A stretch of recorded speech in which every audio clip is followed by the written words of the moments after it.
Psychologists have actually figured out why certain people almost never go on dates. And the reasons might completely surprise you. It has nothing to do with being broken or socially awkward. The truth is far more interesting than that. We live in a world where dating is treated like a requirement. Like if you're not out there swiping and meeting people, something must be wrong with you.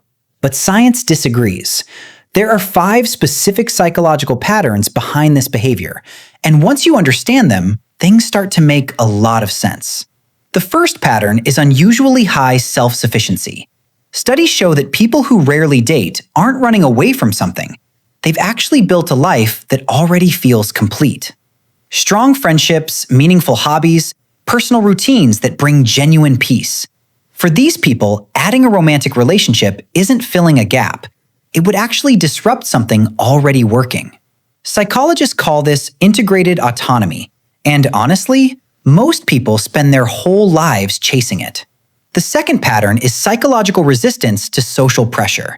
Think about it. Family asking about settling down, friends trying to set you up, apps making it seem like everyone's constantly pairing off. People who don't date have quietly questioned all of that.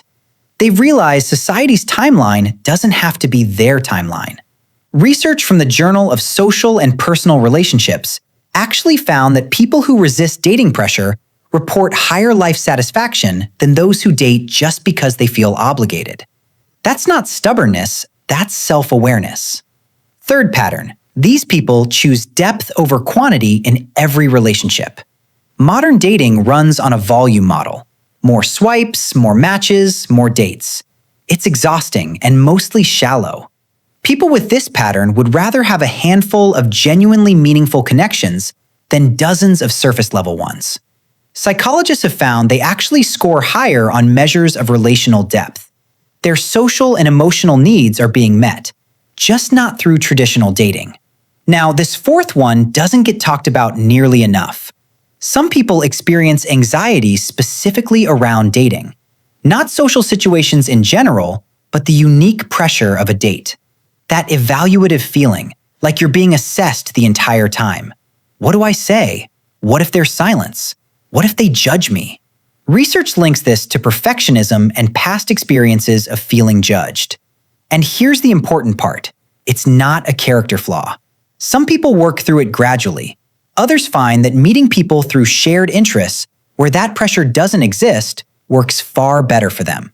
The fifth and biggest pattern, they've completely redefined what fulfillment means to them. Society pushes one story. Romantic love is the peak of human happiness. But some people discover through lived experience that career growth, creative work, travel, learning, solitude, or deep platonic connection genuinely fulfills them more. Research on well-being consistently shows that people who define fulfillment on their own terms, not from a societal template, report significantly better mental health and life satisfaction. So to wrap it up, if you rarely or never go on dates, you likely fall into one or more of these 5 patterns: high self-sufficiency, immunity to social pressure, a preference for deep connections, dating-specific anxiety, or a self-defined sense of fulfillment. Some of these are conscious choices. Some are patterns worth exploring. Either way, now you know which one is yours. If this gave you a new way of looking at yourself or someone you know, make sure you're subscribed to Mind Decoded. We break down human psychology and behavior every single week in ways that actually make you think. Drop a comment and let me know which pattern resonated with you most. I read every single one.